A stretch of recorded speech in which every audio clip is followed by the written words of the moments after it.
नमस्कार दोस्तों। आज हम लोग पढ़ने वाले हैं पर्यावरण ईवीएस के टॉप 100 प्रश्न, जो कि आपके शिक्षक पात्रता परीक्षा के लिए बहुत ही महत्वपूर्ण यह जो है वीडियो होने वाला है।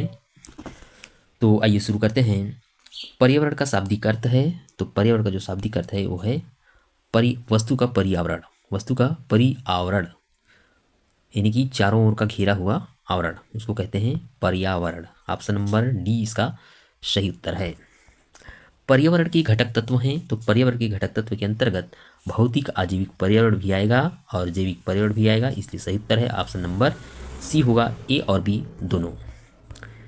आजीविक पर्यावरण में कौन शामिल नहीं है, तो आजीविक पर्यावरण में जो है जीव शामिल नहीं है, बाकी स्थल जल वायु ये सभी आजीविक पर्यावरण के अंतर्गत आते हैं। जैविक पर्यावरण का निर्माण होता है, तो जैविक पर्यावरण का जो निर्माण है ये पेड़ पौधों से भी होता है, जीव जंतु से भी होता है, तो ऑप्शन नंबर ए और बी दोनों होगा।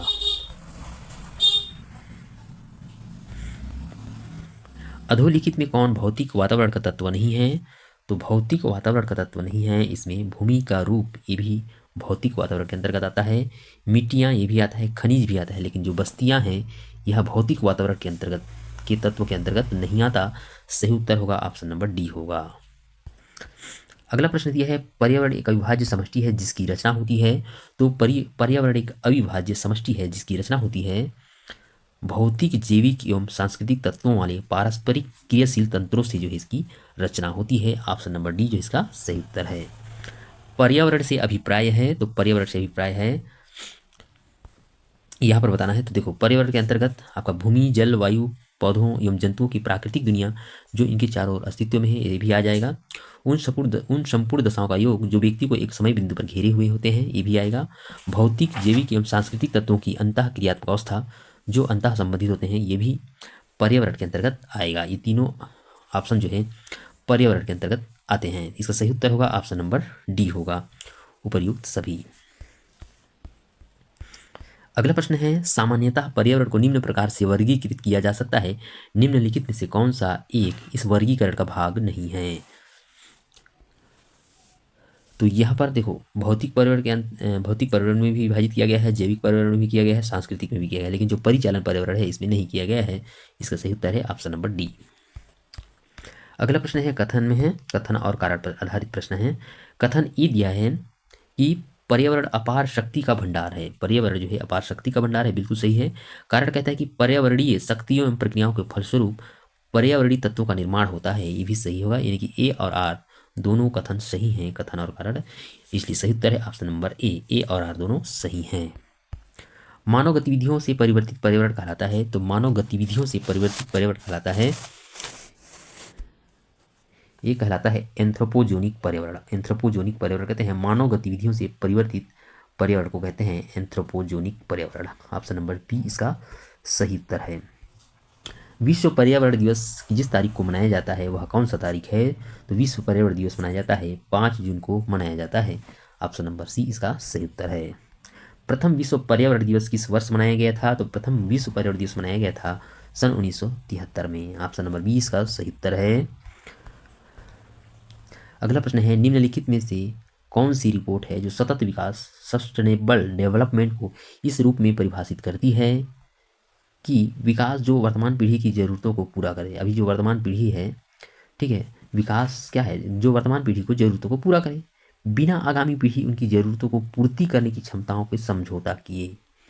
तो ये जो रिपोर्ट दिया गया है सस्टेनेबल डेवलपमेंट का, ये दिया गया है, यहाँ पर झुंड लिखा गया है, इसकी जगह में रहेगा ब्रुंडलैंड रिपोर्ट। इसका सही उत्तर क्या होगा, ऑप्शन नंबर ए होगा। ये झुंड लिखा गया है, ये होता है ब्रुंड्स। यहाँ पर लिख के दिखा देता हूँ, इस प्रकार से लिखाएगा ब्रुंड, ये है ब्रुंडलैंड। तो इसका सही उत्तर ऑप्शन नंबर ए है। अगला प्रश्न दिया है प्राकृतिक संसाधनों को वर्तमान पीढ़ी द्वारा इस प्रकार से उपयोग किया जाए कि प्राकृतिक संसाधनों का न्यूनतम क्षरण हो, तो वह किस प्रकार का विकास है, तो वही विकास है क्या, सतत विकास, sustainable development. Option number D is the right answer. अगला प्रश्न दिया अध्ययन की सुविधा के लिए पृथ्वी को कितने मंडलों में विभाजित किया गया है, तो पृथ्वी को 3 मंडल विभाजित किया गया है, स्थल मंडल, जल मंडल और वायुमंडल। तो ऑप्शन नंबर बी इसका राइट आंसर होगा। पृथ्वी के मंडलों में शामिल है, तो पृथ्वी के मंडलों में शामिल है दिख गया तो पृथ्वी के मंडल में शामिल, देखो इसमें ऋषि मंडल दे दिया है, इसमें मेघमंडल, इसमें जयमंडल, तो इसका सही उत्तर ऑप्शन नंबर डी होगा। ये स्थल मंडल, जलमंडल और वायुमंडल 3 मंडलों में विभाजित किया गया है। पृथ्वी के त्रिमंडलीय विभाजन में शामिल नहीं है, तो पृथ्वी के त्रिमंडलीय विभाजन में शामिल नहीं है वो है जैवमंडल, ऑप्शन नंबर डी इसका सही उत्तर है। बाकी स्थल मंडल, जलमंडल, वायुमंडल ये जो है 3 मंडल होते हैं पृथ्वी के। अगला प्रश्न है स्थल मंडल, जल मंडल एवं वायुमंडल का वह उभयनिष्ठ हिस्सा जिसमें जीवन का अस्तित्व होता है क्या कहलाता है? तो स्थल मंडल, जल मंडल और वायुमंडल का वह उभयनिष्ठ हिस्सा बताना है जिसमें जीवन का अस्तित्व होता है, तो उसी को कहते हैं जैवमंडल। उभयनिष्ठ हिस्सा यानी कि तीनों का हिस्सा, ठीक है। ऑप्शन नंबर डी जो इसका सही उत्तर है जैवमंडल। स्थल मंडल, जल मंडल, वायुमंडल का उभयनिष्ठ हिस्सा को जैवमंडल कहा जाता है। अगला प्रश्न दिया है स्थल मंडल के अध्ययन को क्या कहा जाता है? तो स्थल मंडल के अध्ययन को जो है ये कहते हैं जियोमॉर्फोलॉजी कहते हैं। ऑप्शन नंबर ए इसका राइट आंसर है जियोमॉर्फोलॉजी। स्थल मंडल के अध्ययन को जियोमॉर्फोलॉजी कहा जाता है। अगला प्रश्न है स्थल मंडल में शामिल किए जाते हैं, तो स्थल मंडल में महाद्वीप भी शामिल होता है और सागरीय नितल भी शामिल होता है। सही उत्तर क्या होगा? ऑप्शन नंबर डी होगा, ए और बी दोनों। पृथ्वी के स्थल मंडल हैं, तो पृथ्वी के स्थल मंडल हैं पृथ्वी का कठोर और ऊपरी भाग को स्थल मंडल कहा जाता है। ऑप्शन नंबर ए इसका सही उत्तर है। अगला प्रश्न दिया है स्थल मंडल का तात्पर्य क्या है? तो स्थल मंडल का तात्पर्य है पृथ्वी का जो है बाहरी भूप्रपट्टी भाग, पृथ्वी का बाहरी भूप्रपट्टी भाग को क्या कहते हैं? इसको कहते हैं स्थल मंडल कहा जाता है। ऑप्शन नंबर पृथ्वी का, यहाँ एक मिनट, पृथ्वी का ऊपरी भाग, पृथ्वी का, अरे सॉरी इसका जो उत्तर होगा ये होगा पृथ्वी, सी नंबर होगा पृथ्वी का ऊपरी भाग, दोनों आपने दिया। पृथ्वी के स्थल मंडल का तात्पर्य क्या होगा? पृथ्वी का ऊपरी भाग को, पृथ्वी के ऊपरी भाग में आपका बाह्य भूप्रपट्टी भी आ जाएगा, तो ये आता है पृथ्वी का ऊपरी भाग, ठीक है। स्थल मंडल का तात्पर्य है पृथ्वी का ऊपरी भाग। ऑप्शन नंबर सी इसका सही उत्तर होगा। अगला प्रश्न दिया है स्थल मंडल से संबंधित है, तो स्थल मंडल से संबंधित है बताना है। तो ऊपरी भूपटल, निचली भूपटल तथा मेटल का ठोस ऊपरी भाग को जो है स्थल मंडल कहते हैं। ऊपरी भूपटल, निचली भूपटल और मेटल का ठोस ऊपरी भाग ये कहलाता है स्थल मंडल। ऑप्शन नंबर सी जो इसका सही उत्तर होगा। अगला प्रश्न है स्थल मंडल को क्षैतिजतः वर्गीकृत किया जाता है, तो स्थल मंडल को क्षैतिजतः जो है विभिन्न विवर्तनिक प्लेटों में विभाजित किया गया है। ऑप्शन नंबर ए इसका सही उत्तर है।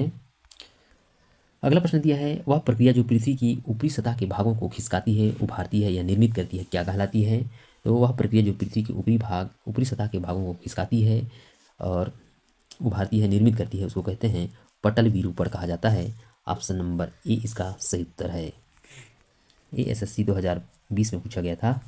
अगला प्रश्न है स्थल मंडल पृथ्वी के कुल क्षेत्रफल का लगभग कितना भाग घेरता है? तो स्थल मंडल पृथ्वी के कुल क्षेत्रफल का जो एक भाग घेरता है वो घेरता है 29% भाग घेरता है। ऑप्शन नंबर बी इसका सही उत्तर है। स्वेस ने पृथ्वी के आंतरिक भाग को 3 भागों में बांटा, उनके विभाजन में शामिल नहीं है। तो स्वेस ने पृथ्वी को आंतरिक भाग को 3 भागों में बांटा था, सियाल, सीमा और निप में बांटा है, ठीक है। बाकी जो सब स्ट्रेटम है ये इसका सही उत्तर नहीं है। इसका सही उत्तर होगा ऑप्शन नंबर डी होगा सब स्ट्रेटम। पृथ्वी के धरातल से केंद्र की ओर निम्नलिखित का सही क्रम क्या होगा? तो पृथ्वी के धरातल से केंद्र की ओर जाएंगे तो जो है सबसे पहले आता है सीमा, फिर सियाल, फिर निफे। सियाल, सीमा और निफे होता है। सियाल में सिलिकॉन, एल्यूमिनियम की मात्रा ज़्यादा होती है, फिर सीमा में सिलिकॉन, मैग्नीशियम और निफे में निकिल और फेरस की मात्रा। तो 2 2 1 3 होगा, इसका सही उत्तर होगा 2 1 3। तो ऑप्शन नंबर बी मिलता है 2 1 3। अगला प्रश्न है पृथ्वी की सबसे ऊपरी परत क्या कहलाती है? तो पृथ्वी की सबसे ऊपरी परत को कहते हैं क्रस्ट कहा जाता है। ऑप्शन नंबर ए इसका राइट आंसर होगा। पृथ्वी की सबसे ऊपरी परत को क्या कहते हैं? क्रस्ट कहा जाता है, ये होगा ऑप्शन नंबर ए। अगला प्रश्न दिया है पृथ्वी की त्रिशकेंद्रीय परतों में ऊपर से दूसरी परत का नाम क्या है? तो पृथ्वी के त्रिशकेंद्रीय परत सियाल, सीमा और निभे होता है। त्रिशकेंद्रीय परत जिसमें दूसरी परत क्या होगा? सीमा होगा। ऑप्शन नंबर बी होगा इसका सही उत्तर। अगला प्रश्न देखते हैं पृथ्वी की सबसे बाहरी परत को क्या कहते हैं? तो पृथ्वी की सबसे बाहरी परत नहीं, भीतरी परत। पृथ्वी की सबसे भीतरी परत को क्या कहते हैं? तो पृथ्वी की सबसे भीतरी परत को कहते हैं कोर कहा जाता है। ऑप्शन नंबर सी इसका जो है सही उत्तर होगा। पृथ्वी की सबसे भीतरी परत को कोर कहते हैं। अगला प्रश्न है पृथ्वी के भूप्रपट्टी यानी क्रस्ट में किस तत्व की प्रधानता होती है? तो पृथ्वी के भूप्रपट्टी क्रस्ट में जो है ये होती है आपका सिलिका एवं एल्यूमिनियम की मात्रा। ऑप्शन नंबर ए इसका जो है सही उत्तर होगा, सिलिका एवं एल्यूमिनियम की मात्रा ज़्यादा होती है। अगला प्रश्न दिया है पृथ्वी के मेटल में जिस तत्व की प्रधानता होती है वह कौन सी है? तो पृथ्वी के मेंटल में जिस तत्व की प्रधानता होती है जिसको हम लोग सीमा बोलते हैं, सिलिका एवं मैग्नीशियम की मात्रा ज़्यादा होती है, इसी के नाम के कारण जो है उसका नाम सीमा पड़ गया है। इसका सही उत्तर होगा ऑप्शन नंबर बी, इसका सही उत्तर होगा सिलिका एवं मैग्नीशियम। अगला प्रश्न है पृथ्वी के क्रोड में किस तत्व की प्रधानता होती है? तो पृथ्वी के क्रोड में जो है फेरस यानी कि लोहा एवं निकेल की मात्रा ज़्यादा होती है। ऑप्शन नंबर डी इसका सही उत्तर होगा। पृथ्वी ग्रह की संरचना में मेंटल के नीचे कोर निम्नलिखित में से किस एक से बना है? तो पृथ्वी ग्रह की जो संरचना में मेंटल है, नीचे लिखा गया, नीचे जो है निम्नलिखित में से किस में से जो है इसमें से बना हुआ है? तो ये बना है पृथ्वी ग्रह की संरचना मेंटल के नीचे। ठीक है, मेंटल के देखो सबसे पहले यहाँ पर हम देखें हैं, यहाँ पर है आपका क्या, ये वाला परत है आपका सियाल, फिर बीच में पड़ता है सीमा, फिर एकदम नीचे नीफे बोलते हैं, ठीक है, या कोर कहते हैं। तो ये जो ये वाला भाग है, ये बोला है मेटल के नीचे कोर किससे बना हुआ है? तो ये बना है लोहा से बना हुआ है। तो सही उत्तर होगा ऑप्शन नंबर निकिल, और ये बना है आपका ऑप्शन नंबर सी से, ठीक है, सी से बना है लोहा से। अगले प्रश्न की ओर बढ़ते हैं। मेंटल का विस्तार पृथ्वी के कितने किलोमीटर की गहराई तक है? तो मेंटल का जो विस्तार है, जो बीच वाला भाग है, वो कितने किलोमीटर की गहराई तक है? तो जो गहराई है, ये वाला जो इसका जो है, यह है 2900 किलोमीटर की गहराई तक है मेटल का विस्तार 2900 किलोमीटर यानी 2900 किलोमीटर की गहराई तक जो है मेटल का विस्तार पाया जाता है। अगला प्रश्न है जलमंडल का आशय क्या है? तो जलमंडल किसे कहते हैं? तो पृथ्वी का जो द्रवीय भाग है उसको कहते हैं जलमंडल। ऑप्शन नंबर बी जो इसका सही उत्तर होगा। अगला प्रश्न दिया है जलमंडल के अध्ययन को कहते हैं? तो हम लोग पढ़े थे कि पृथ्वी के अध्ययन को जियोमॉर्फोलॉजी कहते हैं, और उसी प्रकार जलमंडल के अध्ययन को क्या कहते हैं? तो जलमंडल के अध्ययन को कहा जाता है ओशनोग्राफी। ऑप्शन नंबर बी जो इसका सही उत्तर है, ओशनोग्राफी कहा जाता है जलमंडल के अध्ययन को। या तो ऐसे पूछ सकता है कि ओशनोग्राफी किसे कहते हैं? तो ओशनोग्राफी जलमंडल के अध्ययन को कहते हैं। अगला प्रश्न दिया है जलमंडल पृथ्वी के कुल क्षेत्रफल का कितना प्रतिशत भाग घेरता है? तो जलमंडल पृथ्वी के कुल क्षेत्रफल का लगभग जो है, जलमंडल पृथ्वी के कुल क्षेत्रफल का लगभग 71% भाग घेरता है। ऑप्शन नंबर सी जो इसका सही उत्तर होगा। पृथ्वी को जलीय ग्रह कहने का कारण क्या है? तो पृथ्वी को जलीय ग्रह कहने का कारण है पृथ्वी पर जो है द्रवीय जलीय भाग की अधिकता के कारण पृथ्वी को जलीय ग्रह कहते हैं। ऑप्शन नंबर बी जो इसका सही उत्तर है। अगला प्रश्न है पृथ्वी को नीला ग्रह क्यों कहा जाता है? तो पृथ्वी को नीला ग्रह इसलिए कहते हैं, ब्लू प्लेनेट इसलिए कहते हैं क्योंकि यहाँ की जल की अधिकता के कारण अंतरिक्ष से जब अंतरिक्ष यात्री जो देखते हैं तो नीला दिखाई देता है, इसीलिए इसको नीला ग्रह कहा जाता है जल की अधिकता के कारण। अगला प्रश्न है पृथ्वी की सतह से नीचे पाए जाने वाले जल को कहा जाता है?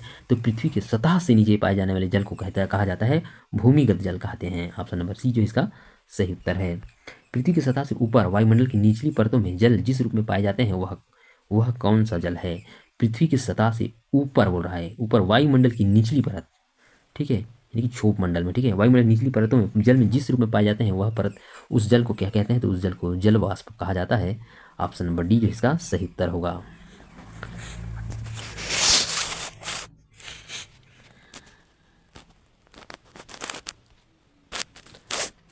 अगला प्रश्न देखते हैं। पृथ्वी पर पाए जाने वाले जल के कुल आयतन का लगभग खालिस्तान भाग समुद्र में पाया जाता है। पृथ्वी पर पाए जाने वाले जल के कुल आयतन का जो है लगभग 97% भाग जो है जल जो है समुद्र में पाया जाता है। ऑप्शन नंबर सी जो इसका सही उत्तर है। स्वच्छ जल का सबसे बड़ा प्रत्यक्ष स्रोत है, प्रत्यक्ष स्रोत बताना है तो स्वच्छ जल का प्रत्यक्ष स्रोत, फ्रेश वाटर का जो प्रत्यक्ष स्रोत है वो है वर्षा का जल। ऑप्शन नंबर ए जो इसका सही उत्तर है। ऑप्शन नंबर ए बोल दिया, A option number A D होगा। स्वच्छ जल का सबसे बड़ा अप्रत्यक्ष परोज स्रोत क्या? अब यहाँ पर बताना है कि स्वच्छ जल का अप्रत्यक्ष, वहाँ पर होता प्रत्यक्ष में स्रोत में बताना है तो वर्षा का जल, और अप्रत्यक्ष स्रोत में बताना है तो वह है भूमिगत जल जो है। ऑप्शन नंबर डी जो इसका सही उत्तर होगा, भूमिगत जल। आगे देखते हैं पृथ्वी पर उपलब्ध कुल जल का कितना प्रतिशत मानव के उपयोग के लायक है? तो पृथ्वी पर उपलब्ध कुल जल का जो है 0.3% जल जो है मानव के उपयोग के लायक है। ऑप्शन नंबर ए जो इसका सही उत्तर है। पीने योग्य पानी कहलाता है तो पीने योग्य पानी को कहते हैं portable water. Option number A जो इसका सही उत्तर है, पोर्टेबल वाटर कहते हैं पीने योग्य पानी को। या ऐसे पूछेगा कि पोर्टेबल वाटर किसे कहते हैं? तो पीने योग्य पानी को कहा जाता है पोर्टेबल वाटर। अगला प्रश्न है जलमंडल वायुमंडल एवं स्थलमंडल के बीच जल की चक्रीय वृत्तीय संरचना को कहा जाता है। तो जलमंडल वायुमंडल स्थलमंडल के बीच जल की जो चक्र चलता है, जलीय चक्र, जल चक्र को या वृत्तीय संरचना को क्या कहते हैं? तो उसको कहते हैं जल चक्र कहा जाता है। ऑप्शन नंबर सी जो इसका राइट आंसर होगा। अगला प्रश्न दिया हाइड्रोलॉजिकल साइकिल किस चक्र का समानार्थी है? तो हाइड्रोलॉजिकल साइकिल ये जो है ये समानार्थी है जल चक्र का। ऑप्शन नंबर डी जो इसका सही उत्तर है।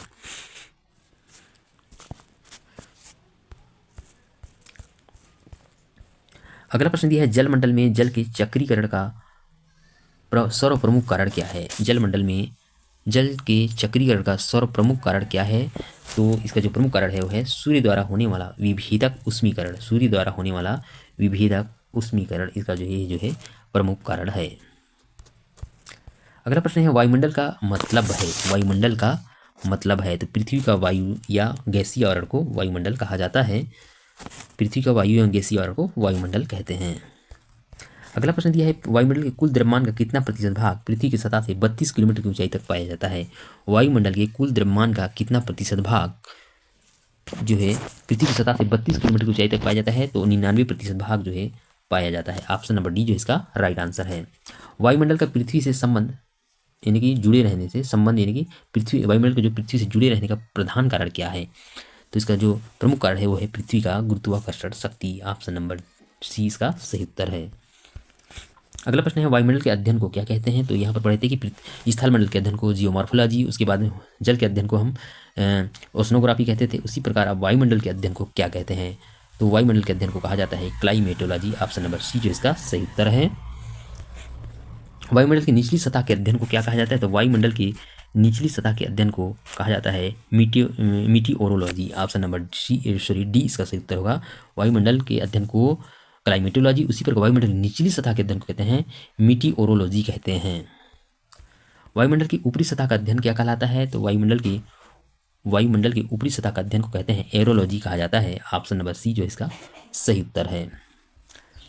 अगला प्रश्न है वायु एक क्या है? वायु क्या है? वायु एक क्या है? एक मिश्रण है। ऑप्शन नंबर विज्ञान में सभी पढ़े हैं इसको। वायु क्या है? एक मिश्रण है।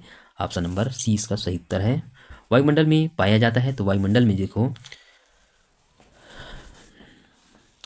वायुमंडल में गैसों का मिश्रण, जलवाष्प, धूल, कार्बन और नमक, परागण आदि सभी आदि ठोस कण भी पाए जाते हैं। तो इसका सही उत्तर होगा उपर्युक्त सभी होगा। अगला प्रश्न है पृथ्वी के चारों ओर गैसों का समूह को क्या कहते हैं? तो पृथ्वी के चारों ओर गैसों का समूह को कहा जाता है वायुमंडल। ऑप्शन नंबर सी इसका सही उत्तर है। हवा में किस गैस की मात्रा सबसे अधिक होती है? तो हवा में नाइट्रोजन की मात्रा जो है सबसे अधिक पाई जाती है। ऑप्शन नंबर डी इसका सही उत्तर है।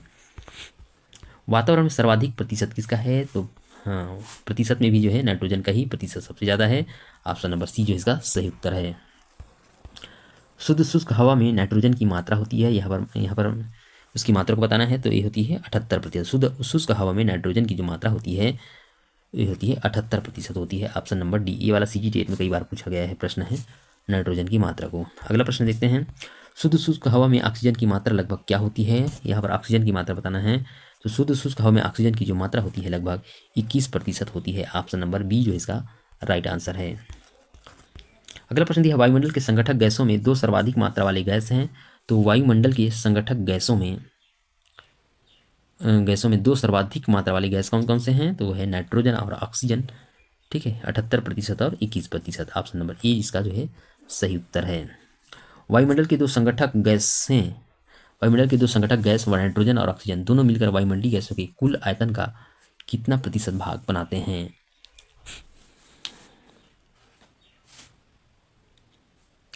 तो वायुमंडल के दो संगठक गैस नाइट्रोजन और ऑक्सीजन दोनों मिलकर वायुमंडल गैसों का यानी कि ये दोनों को मिलाकर मतलब कितना प्रतिशत होता है ये पूछ रहा है। तो इसका जो सही उत्तर है ऑप्शन नंबर डी है, 99% भाग जो है बनाते हैं। अगला प्रश्न है निम्नलिखित आदर्श गैसों में से कौन सी वायु में नहीं पाई जाती? इनमें से कौन सी जो है वायु में नहीं पाई जाती? तो हीलियम ये भी मिलता है, नियान मिलता है, आर्गन मिलता है, लेकिन रेडान जो है नहीं पाया जाता। ऑप्शन नंबर डी जो इसका सही उत्तर है। अगला प्रश्न दिया वायुमंडल का घनत्व ऊंचाई के साथ क्या होता है? तो वायुमंडल का जो घनत्व है ऊंचाई के साथ हमेशा ऊंचाई के साथ घटता जाता है, घटते जाता है। ऑप्शन नंबर डी ए जो इसका सही उत्तर होगा। वायुमंडल का घनत्व ऊंचाई के साथ घटता है। पृथ्वी के ऊपर मौजूद वायुमंडलीय परतों की संख्या कितनी है? तो पृथ्वी के ऊपर वायुमंडलीय परतों की जो संख्या होती है वो होती है 5। ऑप्शन नंबर सी जो इसका सही उत्तर होगा। अब यहाँ पर बताना है कि सही उत्तर को चुनिए जो कि वायुमंडल की परतों की क्रमबद्धता को दर्शाती है। तो सबसे पहले आता है क्षोभ मंडल, जिसको परिवर्तन मंडल के नाम से भी जाना जाता है। सबसे पहले आता है क्षोभ मंडल, उसके बाद आता है समताप मंडल, फिर मध्य मंडल, आयन मंडल और आयतन मंडल, जिसको बहिर्मंडल कहते हैं। ठीक है, परिवर्तन मंडल क्षोभ मंडल क्यों कहते हैं? क्योंकि यहाँ पर जो जितनी भी मौसम से संबंधित जितनी भी घटनाएं हैं सभी क्षोभ मंडल में होती है, इसीलिए कुछ क्षोभ मंडल परिवर्तन मंडल कहते हैं। तो इसका जो राइट आंसर होगा ऑप्शन नंबर बी होगा।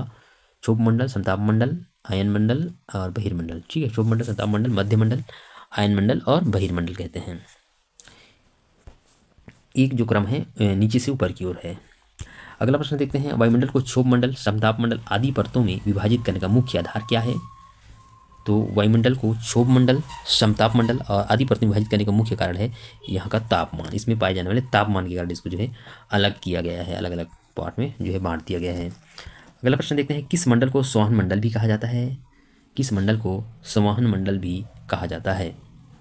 तो ये कहते हैं, किसको कहते हैं? संवहन मंडल, क्षोभ मंडल को कहते हैं, क्योंकि यहाँ पर परिवर्तन होता है। ठीक है, यहाँ पर जो है जितनी भी मौसम परिवर्तन जो है इसी में दिखाई देता है, पानी वगैरह सभी इसी में गिरता है क्षोभ मंडल में, यहीं से जो है बादल बनते हैं। ठीक है, इसीलिए संवहन मंडल कहा जाता है। ऑप्शन नंबर ए जो इसका राइट आंसर है। अगला प्रश्न है, क्षोभ मंडल की धरातल से ऊंचाई कितनी है? तो क्षोभ मंडल की जो ऊंचाई है धरातल से लगभग औसत ऊंचाई बताना है। तो क्षोभ मंडल की धरातल से औसत ऊंचाई है 14 किलोमीटर। ऑप्शन नंबर बी जो इसका राइट आंसर है। औसत ऊंचाई में 14 किलोमीटर। ठीक है, उसके बाद देखते हैं, क्षोभ मंडल की धरातल से न्यूनतम ऊंचाई बताना है। अब यहाँ पर न्यूनतम मतलब कम बताना है। ठीक है, यदि न्यूनतम कितनी है तो वो है 8 किलोमीटर। 8 किलोमीटर जो है क्षोभ मंडल की ऊंचाई यहाँ पर है। अगला प्रश्न देखते हैं, अगला प्रश्न दिया है, क्षोभ मंडल की धरातल से अधिकतम ऊंचाई बताना है। तो अधिकतम ऊंचाई है 18 किलोमीटर। क्षोभ मंडल की धरातल से अधिकतम ऊंचाई कितनी है? तो 18 किलोमीटर है। आगे दिया है, क्षोभ मंडल में ऊंचाई के साथ तापमान में ह्रास की दरें प्रति खालिस्तान मीटर पर एक अंश सेल्सियस पर होती है। तो क्षोभ मंडल में ऊंचाई के साथ तापमान में, ठीक, ऊंचाई के साथ जैसे जैसे बढ़ते जाते हैं तो प्रति दर कितने मीटर पर जो है 1 अंश सेंटीग्रेड हो जाता है, बोल रहा है। तो ये होता है आपका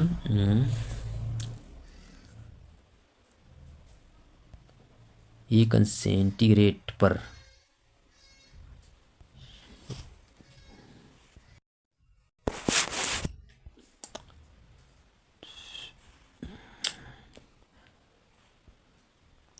तो ये वाला जो क्वेश्चन मित्रों, सॉरी, इसको मैं अगले आने वाले वीडियो जो दूसरा वीडियो बनाऊंगा उसमें इस क्वेश्चन को, इसका आंसर को बताऊंगा। ठीक है, क्षोभ मंडल में ऊंचाई के साथ तापमान में ह्रास की दरें प्रति मीटर। तो इस क्वेश्चन को यहाँ पर मैं छोड़ रहा हूँ। अगले प्रश्न की ओर बढ़ते हैं, क्षोभ मंडल और समताप मंडल के बीच स्थित संक्रमण क्षेत्र को कहा जाता है। क्षोभ मंडल और समताप मंडल के बीच स्थित संक्रमण मंडल को क्या कहते हैं? तो यानी कि क्षोभ मंडल और समताप मंडल के बीच में जो क्षेत्र पड़ता है उसका क्या नाम है? तो उसका नाम है क्षोभ सीमा। ऑप्शन नंबर ए इसका सही उत्तर है। क्षोभ सीमा कहते हैं क्षोभ मंडल और समताप मंडल के बीच स्थित संक्रमण क्षेत्र को। अगला प्रश्न देखते हैं, पृथ्वी के वायुमंडल का सर्वाधिक घनत्व किस परत में होता है? तो पृथ्वी के वायुमंडल का सर्वाधिक घनत्व जो होता है वो होता है सबसे निचली परत में होता है। ऑप्शन नंबर ए इसका सही उत्तर है। पृथ्वी का वायुमंडल का सर्वाधिक घनत्व जो है सबसे निचली परत यानी कि क्षोभ मंडल में होता है। अगला प्रश्न देखते हैं, विविध जलवायु मौसम दशाओं को बदलने वाली सभी महत्वपूर्ण वायुमंडलीय प्रक्रियाएं कहाँ घटित होती है? विविध जलवायु एवं मौसम दशाओं को बदलने वाली सभी महत्वपूर्ण वायुमंडलीय प्रक्रियाएं कहाँ घटित होती है? तो ये होती है क्षोभ मंडल में। ऑप्शन नंबर ए जो इसका राइट आंसर है।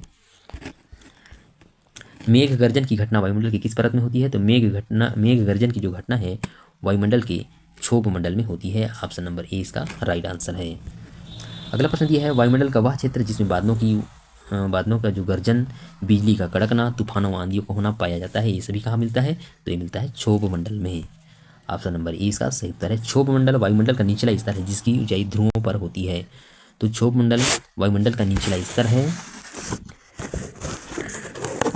जिसकी ऊंचाई जो है ध्रुवों पर कितनी होती है? तो सबसे बताया था कि सबसे न्यूनतम ऊंचाई जो है कहाँ मिलती है? तो ध्रुवों पर, तो वो है 8 किलोमीटर। ऑप्शन नंबर ए इसका सही उत्तर होगा। क्षोभ मंडल की ऊंचाई भूमध्य रेखा और विषुवत रेखा पर कितनी होती है?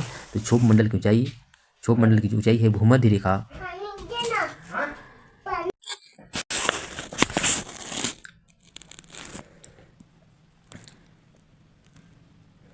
तो क्षोभ मंडल की ऊंचाई भूमध्य रेखा और विषुवत रेखा पर कितनी होती है? तो क्षोभ मंडल की ऊंचाई भूमध्य रेखा और विषुवत रेखा पर जो है ये होती है 18 किलोमीटर। ऑप्शन नंबर बी जो इसका सही उत्तर है। वहीं पर ध्रुवों पर कितनी होती है? तो 8 किलोमीटर होती है।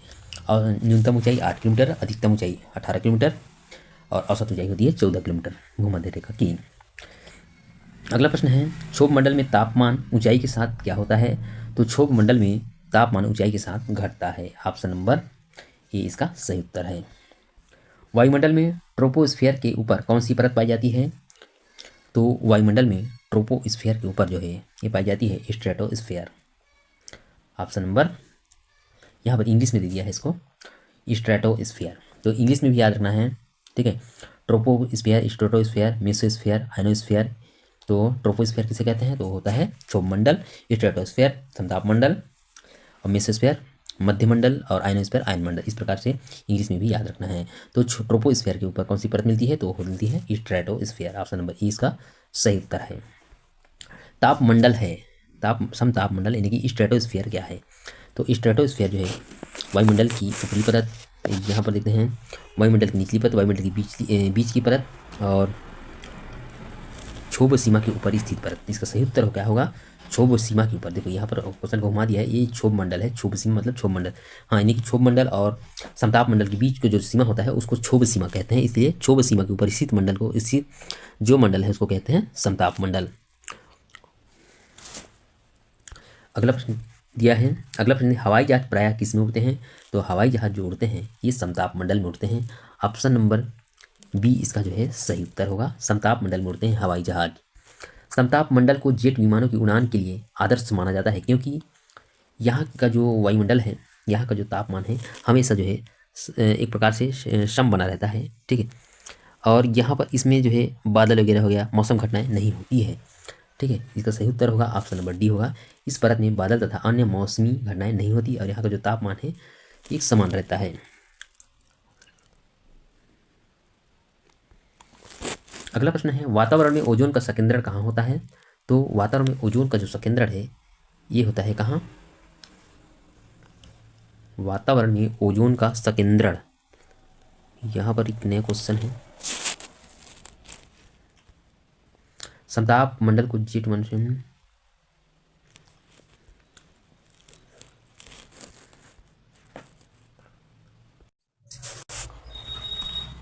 तो वातावरण में ओजोन का संकेंद्रण कहाँ होता है? तो ये होता है समताप मंडल में होता है ओजोन का संकेंद्रण। ऑप्शन नंबर बी इसका राइट आंसर है। अगला प्रश्न दिया, वायुमंडलीय ओजोन का अधिकांश भाग वायुमंडल की किस परत में पाया जाता है? तो वायुमंडलीय ओजोन का जो अधिकांश भाग है ये पाया जाता है क्षोभ मंडल में पाया जाता है। ऑप्शन नंबर बी इसका राइट आंसर है। निम्नलिखित में कौन सी वातावरणीय परत सूर्य की परावैंगनी किरणों को अवशोषित कर लेती है? कौन सी वातावरणीय परत सूर्य की परावैंगनी किरणों को अवशोषण कर लेती है? तो है ओजोन मंडल। ऑप्शन नंबर सी इसका सही उत्तर है। परावैंगनी किरण को अवशोषित करने वाली ओजोन परत किस वायुमंडलीय स्तर में स्थित है? तो परावैंगनी किरण को अवशोषित करने वाली ओजोन परत ये स्थित है समताप मंडल में। ऑप्शन नंबर बी इसका राइट आंसर है। ओजोन परत पृथ्वी से करीब ऊंचाई पर है, तो ओजोन परत पृथ्वी से करीब 50 किलोमीटर की ऊंचाई पर स्थित है। ऑप्शन नंबर बी इसका सही उत्तर है।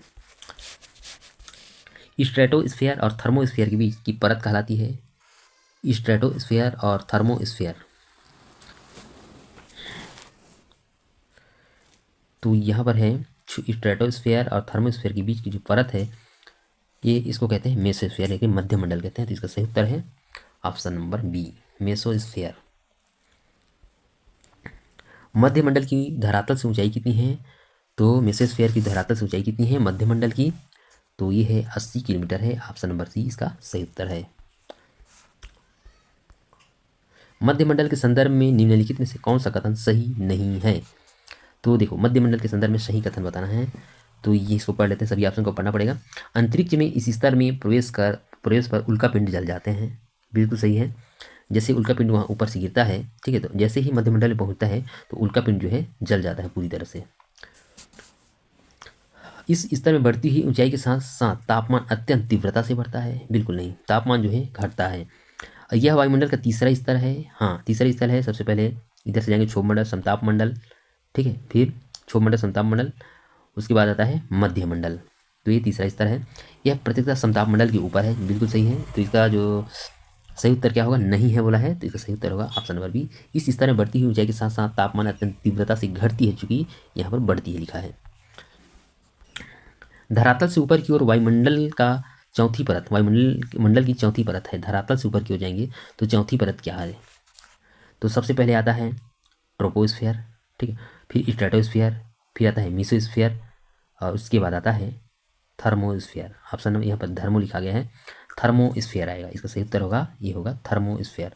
ऑप्शन नंबर डी इसका सही उत्तर होगा। अगला प्रश्न दिया है, नासा के अनुसार थर्मोस्फियर की धरातल से ऊंचाई है। तो नासा के अनुसार थर्मोस्फियर की धरातल से ऊंचाई है 515 किलोमीटर। ऑप्शन नंबर डी इसका जो है सही उत्तर होगा। तो नासा के अनुसार थर्मोस्फियर की धरातल से ऊंचाई है 515 किलोमीटर। थर्मोस्फियर की निचली परत को कहा जाता है, तो थर्मोस्फियर की निचली परत को कहते हैं, ये थर्मो होगा। थर्मोस्फियर की निचली परत को कहा जाता है, तो थर्मोस्फियर की निचली परत को आयनोस्फियर कहते हैं। ऑप्शन नंबर बी इसका सही उत्तर है, आयन मंडल जिसको कहते हैं। उसके बाद है अगला प्रश्न, देखते हैं, वायुमंडल की किस परत में तापमान अत्यंत तीव्रता से बढ़ता हुआ 2500 अंश सेंटीग्रेड तक पहुंच जाता है। वायुमंडल की किस परत में तापमान अत्यंत तीव्रता से बढ़ता हुआ 2500 अंश सेंटीग्रेड तक पहुंच जाता है, तो है आयनोस्फीयर। ऑप्शन नंबर डी जो इसका राइट आंसर है।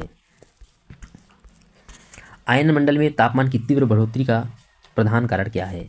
आयन मंडल में तापमान की तीव्र बढ़ोतरी का जो प्रमुख कारण है वो है इस परत में उपस्थित गैसीय अणु सूर्य से आने वाली एक्स किरण और यूवी अल्ट्रावायलेट विकिरण को अवशोषित कर लेता है। इस परत में उपस्थित गैसीय अणु जो सूर्य से आने वाली एक्स किरण है, एक्स विकिरण और अल्ट्रावायलेट विकिरण को अवशोषित कर लेती है इस परत में जो उपस्थित गैसीय अणु हैं। इसका सही उत्तर है ऑप्शन नंबर ए। अगला प्रश्न दिया है, आयन मंडल में उपस्थित गैसीय अणु पृथ्वी के धरातल से प्रसारित रेडियो तरंगों को प्राप्त करती है और फिर उन्हें वापस धरती पर परावर्तित करती है, जिससे संभव हो पाता है। आयन मंडल में उपस्थित गैसीय अणु पृथ्वी के धरातल से प्रसारित रेडियो तरंगों को प्राप्त करती है और उन्हें वापस धरती पर परावर्तित करती है, जिससे संभव हो पाता है। ये होता है, इसका जो सही उत्तर होगा वो होगा बेतार संचार, यानी कि बिना तार के संचार। तो आज के लिए इतना ही मित्रों, मिलेंगे एक नए वीडियो के साथ, तब तक के लिए धन्यवाद।